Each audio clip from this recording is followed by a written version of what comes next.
유럽의 분위기가 심상치 않습니다. 이제 3년차로 접어든 우크라이나 전쟁에 나비 효과에 전 유럽이 공포에 떨고 있는데요. 이제는 자존심을 내려놓고 대한민국이라는 동아줄을 잡기 위해 안간힘 쓰고 있습니다. 지난 2월 18일 수만의 병사를 문자 그대로 갈아 넣긴 했지만 결국 러시아가 도네츠크주 아우디이우카를 점령하는 데 성공했습니다. 도네츠크 북부에 위치한 아우디이우카는 우크라이나 동부전선 핵심 지역 중 하나였는데요.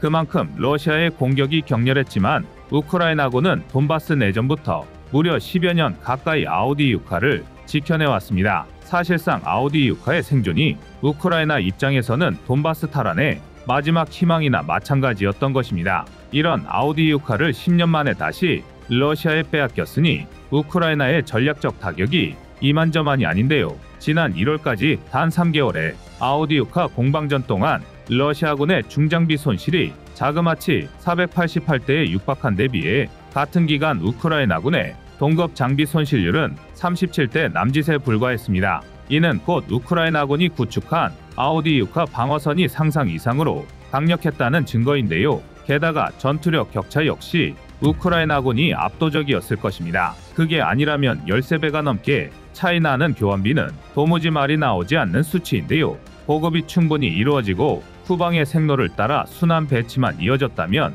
우크라이나군이 아우디이우카를 거점으로 동부전선 탈환지를 넓혀가는 시나리오도 가능했을 것입니다. 하지만 고질병이나 다름없는 포탄 부족은 끝끝내 우크라이나의 발목을 잡고 말았는데요. 볼로디미르 젤렌스키 대통령 역시 독일 미넨에서 열린 안보회의 연설을 통해 유감스럽지만 우크라이나는 장거리 화력 체계가 부족하고 푸틴의 공격을 허용할 수밖에 없다면서 아우디이우카의 패주가 이를 증명한다며 서방 사회의 군사적 지원을 호소했습니다. 러시아와 달리 국토가 전쟁터로 변한 우크라이나의 미천이 결국은 바닥을 보이고 있는데요. 반면 지금 러시아에서 전쟁은 일상이 되었습니다. 러시아는 지난 2022년 9월경 부분동원령을 발령하며 무려 80여 년 만에 전시 경제 체제에 돌입했고 이를 확립하는 데 성공했습니다. 물론 아무리 러시아가 전시 경제 체제에 돌입했다 하더라도 러시아 본토까지 전쟁의 화마에 휩쓸렸다면 상황은 달라졌을 것입니다. 하지만 우크라이나 국토만이 일방적인 피해를 강요당하는 상황에서 소위 말하는 본진 싸움을 하기에는 우크라이나 혼자만의 힘으로는 역부족인데요. 더군다나 전쟁 전 우크라이나의 군사적 기반은 러시아에 비하면 조족지혈이나 다름없었습니다. 아무리 전시 경제체제와 서방의 제재로 러시아의 경제사회 구조가 썩어 문드러지고 있어도 생산 거점 자체는 멀쩡한 이상 전후방 가릴 것 없이 온 국토가 전쟁터인 우크라이나가 물량 싸움에서 따라가는 건 불가능에 가깝습니다. 마치 6.25 전쟁 당시 탄약 보급 부족으로 유엔군 참전까지 필사즉생의 각오로 북한의 남하를 저지해야만 했던 대한민국의 과거가 떠올라 마음이 좋지 않은데요. 오죽하면 조 바이든 미국 대통령조차 우크라이나 전황이 불리한 까닭은 의회가 우크라이나 지원을 손 놓고 있었던 결과다라며 강하게 비판할 정도입니다. 심지어 이 와중에 블라디미르 푸틴은 지난 2월 16일 최대의 정적 알렉세이 나발리를 암살하는데 성공하기까지 했습니다. 이제 러시아 내에서 반푸틴 연합의 구심점이 될 수 있는 인물은 단 한 명도 남지 않았는데요. 유럽 입장에서는 그야말로 충격과 공포일 수밖에 없습니다. 제2차 세계대전 이후 유럽 최악의 악몽이었던 러시아의 서진을 막을 사람이 러시아에 전부 사라진 꼴이기 때문입니다. 특히 러시아와 직접 국경을 맞대고 있는 발트 3국은 부군이 당장 오늘 내일하는 신세가 되었는데요. 러시아가 우크라이나 다음으로 발트 3국을 노릴 확률이 가장 높기 때문입니다. 그러나 다행히 발트 3국은 독일 같은 유럽의 맹주국들과 달리 자신들의 국방력이 빈약하다는 사실을 알고 있었고 진작에 강화를 위해 동아줄을 붙잡기 시작했는데요. 바로 대한민국입니다. 그래서 준비했습니다. 오늘은 유럽의 방벽으로 떠오르고 있는 대한민국의 무기체계에 대해 알려드리겠습니다. 지금 보시는 영상이 마음에 드셨다면 지인들의 카톡으로 공유해주세요. 여러분의 구독과 좋아요는 꺼리튜브 영상 제작에 많은 힘이 됩니다. 지난 2023년 12월 러시아의 프로파간다 방송에서는 아주 황당한 망언이 전파를 탔는데요. 블라디미르 푸틴의 최측근으로 알려진 러시아 유력 언론인의 프로그램을 통해 러시아가 다시 제국으로 변모하고 있으며 발트 3국은 15분이면 점령할 수 있다는 주장이었습니다. 당연히 대꾸할 가치도 없는 헛소리인데요. 아무리 지금 당장 전선이 고착 상태고 심지어 러시아가 전과를 올리기 시작했다 하더라도 전체 전황은 아무리 잘 쳐줘봐야 반반입니다. 이런 상황에서 설령 러시아가 벨라루스를 전쟁에 끌어들인다고 하더라도 전선을 늘리는 건 전략적 자세나 마찬가지입니다. 더욱이 발트 3국은 나토 소속 국가라 러시아의 군사적 행동이 있을 경우 나토 헌장 3조인 집단방위가 발동되어 서방 사회 전체와 전쟁을 치러야 합니다. 최소한의 이성적 판단이 가능하다면 이게 얼마나 말도 안 되는 주장인지 감이 오실 텐데요. 다만 문제는 애초에 러시아가 이성적 판단이 가능한 나라였다면 우크라이나를 침략하는 일도 없었을 것이라는 겁니다. 특히 푸틴의 정적인 니발리가 암살되었고 2024년 3월 15일에서 17일 예정된 러시아 대선에서 모두의 예상처럼 이견 없이 푸틴이 승리하게 된다면 러시아의 행보는 종잡을 수 없게 될 것입니다. 실제로 발트 3국은 러시아 침략 시 발트 3국은 지도에서 지워질 것이라며 나토의 병력 증강을 매우 강력하게 요구하고 있는데요. 발트 3국의 상황에서는 러시아의 발언을 정신나간 헛소리쯤으로 간과할 수 없기 때문입니다. 바로 발트의 탓입니다. 발트에는 러시아 상트페테르부르크와 칼리닝그라드, 핀란드, 스웨덴, 독일, 폴란드, 발트 3국과 모두 접한 복잡한 바다입니다. 다만 유럽의 에너지 젖줄이나 마찬가지인 노르드 스트림이 해저를 지나고 칼리닝그라드의 발트 함대가 막강한 무력을 보유하고 있었기 때문에 미묘하지만 러시아 쪽으로 힘의 균형이 기울어져 있었는데요. 그러나 우크라이나 전쟁이 발발하면서 힘의 저울은 순식간에 나토로 기울어져 버렸습니다. 핀란드가 나토에 가입하고 스웨덴 역시 나토 가입을 목전에 두면서 졸지에 발트해가 나토의 호수로 바뀌어버린 것입니다. 원인 제공을 러시아가 했으니 억울하다고 할 수도 없는 노릇인데요. 하지만 누누이 말씀드렸듯이 지금 러시아는 정상이 아닙니다. 더군다나 러시아 입장에서 발트해는 군사, 경제 어느 쪽에서나 포기할 수 없는 바다입니다. 일례로 발트해는 러시아가 타국을 거치지 않고 서유럽에 진출할 수 있는 사실상 유일한 군사적 근로이기 때문에 존재 자체만으로도 나토에 대한 군사적 억제력을 유지할 수 있는데요. 경제적으로 봐도 발트해는 러시아의 몇 없는 부동항으로서 핵심 무역 경로 중 하나인데다 앞서 잠깐 언급했듯이 러시아의 주 수입원인 노르드 스트림이 지나는 통로입니다. 이를 통해 러시아는 유럽연합과의 무역 및 정치적 협상에서 유리한 위치를 확보할 수 있었습니다. 이런 발트해가 나토의 수중에 떨어지게 되었으니 러시아 입장에서는 미치고 팔짝 뛸 노릇인데요. 결국 러시아로서는 발트해에 진출할 수 있는 진입로를 넓히는 게 가장 확실한 방법인데 이 중 가장 만만한 게 발트 3국입니다. 발트 3국은 우크라이나와 마찬가지로 무려 70여 년간 소련의 영향력 아래 있었던 데다 군사력까지 빈약한데요. 에스토니아, 라트비아, 리투아니아 세 나라를 모두 합해도 상비군이 5만 명이 채 안 됩니다. 물론 특정 국가의 군사력 수준을 병력 숫자만으로 진단할 수는 없겠지만 당장 칼리닝그라드만 봐도 최소 9천에서 최대 20만 명의 병력이 주둔하고 있는 것으로 추정됩니다. 그런데 발트 3국은 지리적으로 칼리닝그라드, 벨라루스, 러시아에 포위된 형상입니다. 영토도 광활하고 벨라루스와 러시아 쪽 진입로만 막으면 그만이었던 우크라이나와는 상황이 완전히 다른데요. 실제로 에스토니아는 러시아 침략 시 나토가 개입하기까지 최소 180일 이상은 걸린다며 그러나 국토 면적을 고려했을 때 이 정도 시간이면 에스토니아가 완전히 파괴되고도 남을 시간이다라고 지적했습니다. 아닌 게 아니라 러시아는 우크라이나 침략 이후 단 100일 만에 12만 5천 제곱킬로미터를 점령하는 데 성공했는데요. 발트 3국의 총면적은 약 17만 5천 제곱킬로미터로 러시아가 우크라이나 전쟁 개전 초기 점령한 넓이보다 고작 5만 제곱킬로미터 넓습니다. 그런데 러시아는 발트 3국만 점령하면 월경지인 칼리닝그라드와 물리적 지상 통로를 연결할 수 있고 벨라루스까지 앞에 폴란드와 직접 마주할 수 있게 됩니다. 러시아로서는 이쯤이면 해볼 만한데 라는 생각이 들만한데요. 러시아가 옛 소련 시절 동유럽 영토 회복에 물꼬를 트는 것입니다. 그렇다면 이 다음은 두고 볼 것도 없이 폴란드, 루마니아가 될 것입니다. 러시아의 서진입니다.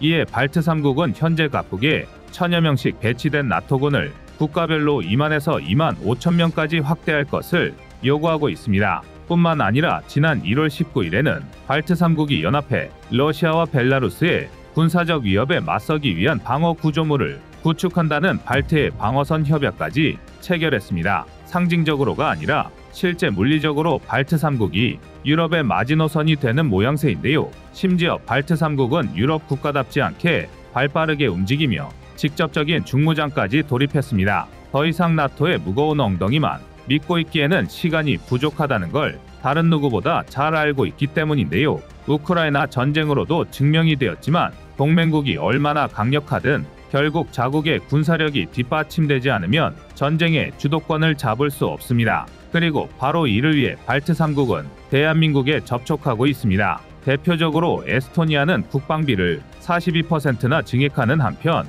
대한민국에 또다시 K9 자주포를 주목하고 있습니다. 2017년, 2019년 이미 두 차례에 걸쳐 K9 완제품을 도입 운용하면서 대한민국 무기체계에 걸출한 성능을 경험한 덕인데요. 에스토니아는 이미 K9 유저클럽의 일원일 뿐만 아니라 우크라이나 전쟁 발발 1년 후 K9 자주포 12문을 추가 구매하면서 2026년까지 총 36문의 K9을 보유할 예정입니다. 한편 라트비아는 대한민국의 K21 장갑차에 눈독을 들이고 있습니다. 이미 지난 12월부터 4조 원 규모 1000여 대 라트비아 신규 장갑차 도입 사업에서 대한민국 K21, 오스트리아, 스페인의 아스코드, 튀르키의 툴파가 3파전을 벌이고 있는데요. K21이 오랜 시간 대한민국에서 운용되며 현장 운용 이력을 쌓은 데 반해 경쟁 기종들은 모두 시제 장비이기 때문에 전문가들은 K21의 승리를 점치고 있습니다. 게다가 대한민국 장갑차답게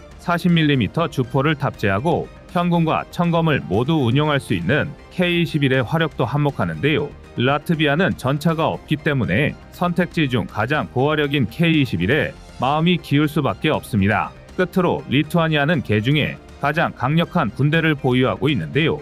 이에 한 개 기계화 보병대대를 전차대대로 전환하면서 총 54대의 전차를 도입할 계획입니다. 그리고 바로 여기에 대한민국의 K2 흑표가 참가하여 평가받고 있는데요. 가까운 노르웨이가 독일의 레오파르트2를 선택했다가 아직도 제대로 된 납품 계획조차 받지 못하고 있기 때문에 전문가들은 궁지에 몰린 리투아니아가 대한민국과 K2 흑표를 선택할 가능성이 높다고 점치고 있습니다. 아닌 게 아니라 2023년 10월 국내 방사청장과 리투아니아 국방차관이 직접 만나 방산 협력을 논의하기도 했는데요. 이웃인 에스토니아, 라트비아보다는 도입 규모가 크다 보니 시간이 좀 더 걸리고 있지만 본격적인 사업 시작 시 K2 흑표가 핵심 후보로 부상하리라 판단됩니다. 이처럼 대한민국 무기체계는 유럽의 위기 속에서 의도치 않은 대박 신화를 써내려가고 있는데요.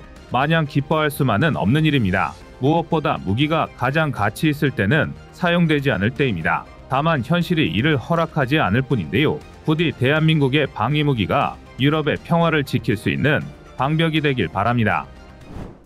여러분의 구독과 좋아요가 꺼리튜브 운영에 많은 힘이 됩니다.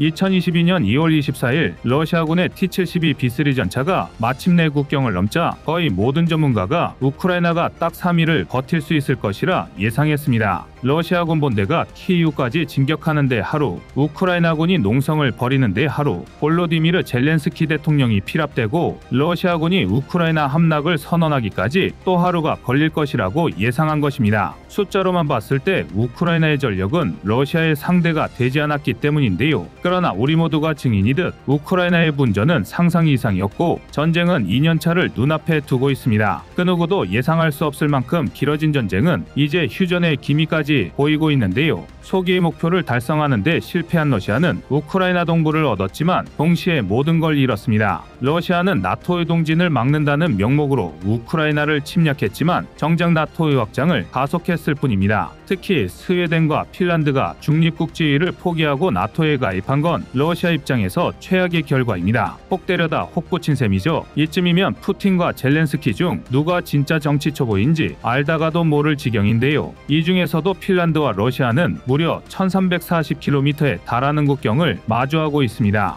이는 EU와 러시아 사이 가장 긴 국경선이었는데요. 그런데 핀란드가 나토에 가입하면서 이제는 나토와 러시아의 접경지가 기존 대비 2배나 확장되어 버렸습니다. 오죽하면 화들짝 놀란 러시아가 부랴부랴 벨라루스에 전술핵을 배치하겠다며 위협했지만 핀란드의 결정을 되돌릴 수는 없었습니다. 물론 러시아도 가만히 두고 보지만은 않았는데요. 최근 핀란드 군사 관계자들 사이에서 러시아의 하이브리드 공격이 의심된다는 경고가 나오고 있습니다. 일례로 하마스가 이스라엘에 수천 발의 로켓을 쏟아붓고 동시에 무장대원들을 키부츠에 투입해 끔찍한 전쟁 범죄를 저지르는 것도 하이브리드 공격의 극단적 예시입니다. 성동격사의 고전적인 전략대로 로켓은 눈속임일 뿐 하마스의 진짜 목적은 지상에서 무장대원을 투입, 민간인 학살과 납치를 저지르는 것이 본 목적이었습니다. 이처럼 하이브리드 공격은 물리적 군사력을 동원한 재래식 전쟁에서 탈피해 유무형의 모든 수단을 총동원한 작전입니다. 여기에는 테러나 사보타주부터 사이버전, 여론전, 정치공작까지 모두 포함되는데요. 전문가들은 하이브리드 공격이 기존의 무력을 동원한 전쟁보다 더욱 위험하고 대처가 어렵다고 분석하고 있습니다. 당장 크림반도 사태, 유로마이단과 우크라이나 칠러 시위, 돈바스 분쟁으로 이어지는 일련의 과정들만 봐도 러시아군 정보총국 지하류의 여론조작과 정치공작 정황이 셀 수도 없이 많이 발견되었습니다. 러시아는 우크라이나 민주정부가 칠러 성향을 가지고 있을 뿐 선량한 우크라이나 동부의 민간인들을 말살하고 있다는 공작을 벌였는데요. 이는 결국 우크라이나의 비무장화, 비나치화, 돈바스 지역 주민 보호라는 침략 명분이 되었습니다. 작금의 핀란드 상황을 보면 2014년 혼란했던 우크라이나를 떠올리기 충분한데요. 다만 이번에 러시아가 선택한 하이브리드 무기는 다름 아닌 난민입니다. 언뜻 난민 유입으로 무슨 피해를 줄 수 있나 하는 의문이 들기도 합니다. 하지만 대한민국의 예를 들어 생각해보면 금방 이해할 수 있으실 겁니다. 바로 탈북자의 사례입니다. 탈북자가 대한민국에 들어오면 제일 먼저 국정원을 통해 철저한 조사를 받는데요. 이는 탈북자로 위장한 간첩을 가려내기 위해서입니다. 탈북민인 척 국내로 들어와 합법적인 대한민국 국민 신분으로 간첩 활동을 하려는 시도들이 있었고, 이 과정에서 지난 2008년 이후 탈북자 위장 간첩만 11명 이상이 적발되었을 정도입니다. 러시아 역시 비슷한 이유로 이슬람 난민들을 먼저 받아들인 후 이들 사이에 공작원, 간첩 등을 숨겨 핀란드 같은 인근 나토 회원국들로 입국시키는 방법을 쓰고 있습니다. 물론 모든 난민이 불순한 의도를 가지고 있는 건 아니지만 이들 중 한두 명이라도 불순한 의도를 가지고 있다면 핀란드 사회 깊숙이 침투해 하이브리드 공격을 펼칠 수 있을 것입니다. 그리고 핀란드 사회가 혼란해질수록 더욱 많은 공작원이 침투할 수 있을 텐데요. 심지어 아예 처음부터 테러나 사보타주를 목적으로 한 특수부대를 난민으로 위장해 침투시키는 것도 가능합니다. 아닌 게 아니라 이런 상황이 일반적이지 않다고 판단한 핀란드는 난민 유입 시도를 러시아의 소행으로 분석하고 있습니다. 지난 15일 사울리 니니스테 핀란드 대통령은 러시아 인근의 동부국 경지대에 난민들이 몰려든 것에는 러시아가 배경으로 있고, 그 이유는 핀란드가 미국과 국방 분야에서 협력하기로 한 것에 대한 보복성 조치라고 설명했습니다. 실제로 평소 핀란드 러시아 국경에서는 하루 평균 1명꼴로 난민 신청이 이루어졌지만 최근에는 그 수십 배가 넘는 망명 신청이 매일같이 발생하고 있습니다. 핀란드는 그 이후로 서류 등 자격 조건이 제대로 구비되지 않은 난민들의 핀란드 망명을 위해 러시아가 허술하게 출입국 절차를 시행하고 있기 때문으로 보고 있습니다. 그래도 한 가지 다행인 점은 핀란드가 이를 미리 알고 대비하고 있었다는 건데요. 핀란드는 우크라이나 전쟁이 발발할 시 러시아가 100만 명에 달하는 난민을 핀란드에 밀어넣는 하이브리드 공격 전략을 취할 것이라 예상하고 있었습니다. 그리고 핀란드가 중립국 지위를 버리고 나토에 가입하자 그 예상이 현실로 나타난 것입니다. 이에 핀란드는 지난 17일 러시아와 맞닿은 국경을 일부 폐쇄하며 문단 속에 나섰습니다. 뿐만 아니라 러시아 인접 지역에 병력을 배치하는 등 일촉즉발의 긴장 상태를 유지하고 있는데요. 이제는 북유럽까지 작은 불씨 하나에도 위태로운 화약고가 된 형국입니다. 다행히 핀란드의 국방력이 그렇게 호락호락하지만은 않습니다. 1939년에 소련의 침공으로 발발한 겨울전쟁 당시 핀란드는 현격한 힘의 불균형 속에서도 소련군을 집요하게 괴롭히며 상당한 전과를 올렸었는데요. 이후 중립국으로서 국제분쟁에서는 벗어났지만 국방력은 항상 일정 수준을 유지했습니다. 특히 핀란드는 전 유럽에서 K9 자주포를 가장 능숙히 운용하는 나라 중 하나입니다. 이번 국경 폐쇄에도 K9을 전진 배치하며 힘을 싣고 있는데요. 핀란드는 지난 2017년 K9 자주포를 48대 도입했고 이후 러시아의 수상한 움직임을 발빠르게 포착하고 2021년 우리가 옵션으로 제안했던 10대까지 추가 도입했습니다. 게다가 2022년 우크라이나 전쟁 발발 후에는 38대 추가 구매까지 결정하며 총 96문의 K9을 보유할 전망입니다. 핀란드가 보유한 자주포 153문 중 60% 이상이 대한민국의 K9 자주포인 셈입니다. 또한 중립국지위를 포기하고 나토에 가입하면서 핀란드는 600문이 넘는 구형견 인포를 전부 자주포로 교체하려 하고 있는데요. 이 역시도 전부 K9으로 대체할 가능성이 높습니다. 그도 그럴 게 발트해를 사이에 두고 마주보고 있는 폴란드는 대한민국의 유럽방 산업으로 K9 자주포로 이루어진 유럽 최대 규모의 포병 전력을 구축하고 있습니다. 그리고 이는 곧 유지보수를 위한 부품 수급이 쉽다는 뜻인데요. 게다가 이웃 국가인 노르웨이도 K9 48대를 운용 중인 일명 K9 사용자 클럽의 일원입니다. 뿐만 아니라 핀란드만을 사이에 둔 에스토니아는 총 36문 6개 포대 물량의 K9을 보유하고 있습니다. 에스토니아 육군의 현역 병 숫자가 18,400명에 불과하다는 걸 감안하면 과하다 싶을 정도로 많은 물량인데요. 이는 곧 유사시 에스토니아가 발트 3국의 방어 요새가 될 수 있다는 뜻입니다. 여기서 핀란드가 도합 700문에 달하는 K9 자주포를 보유하게 된다면 노르웨이, 핀란드, 발트 3국, 폴란드로 이어지는 거대한 방어선이 모두 같은 체계를 공유할 수 있게 됩니다. 운용 난이도부터 유지보수 비용까지 극단적으로 낮출 수 있는 것입니다. 더군다나 핀란드는 유럽 내에서도 K9 운용 실력이 좋기로 정평이 나 있습니다. 그 중에서도 핀란드 여군이 능수능란하게 K9을 조종하는 모습은 경이로울 정도인데요. 군인이 자기가 맡은 임무를 수행하는 것은 특별할 게 없지만 포병병과는 여성에게는 체력적으로 부담이 상당합니다. 155mm 포탄의 평균 무게는 40kg에 육박하고 장약 무게만 30kg에 달해 남성들도 포병병과에서 체력적 한계에 부딪히는 경우가 허다합니다. 하지만 핀란드 여군들은 능숙하게 K9을 조종하고 차체 내부에서도 신속하면서도 여유로운 동작으로 장전과 사격까지 해서 눈길을 끌었는데요. K9 자주포는 자동장전 장치가 탑재돼 여성이나 경험이 적은 신병이라도 손쉽게 장전과 사격을 하는 것이 가능하기 때문입니다. 더군다나 포탄 보급 또한 K10 탄약 운반 장갑차를 이용하기 때문에 체력적 부담이 적습니다. 핀란드는 대한민국처럼 남성만 의무 복무에 해당하지만 여성의 자원 입대 비율도 상당히 높은데요. 이런 상황에서 K9의 자동화 시스템은 상당한 장점일 수밖에 없습니다. 이는 노르웨이도 마찬가지인데요. 여성 의무 복무제를 채택하고 있는 노르웨이는 여군 비율이 20%나 되기 때문에 전투병과에도 상당수의 여군이 투입되고 있습니다. 그리고 이들 역시 운용과 조작이 어렵지 않은 K9 자주포에는 여군들도 승무원으로 많은 활약을 펼치는 중입니다. 러시아와 보이지 않는 물밑 전쟁을 이어가고 있는 핀란드로서 대한민국과 K9 자주포를 제외한 선택지는 고려할 수 없는 상황입니다. 여러분의 생각은 어떠신가요? 이상 꺼리튜브였습니다.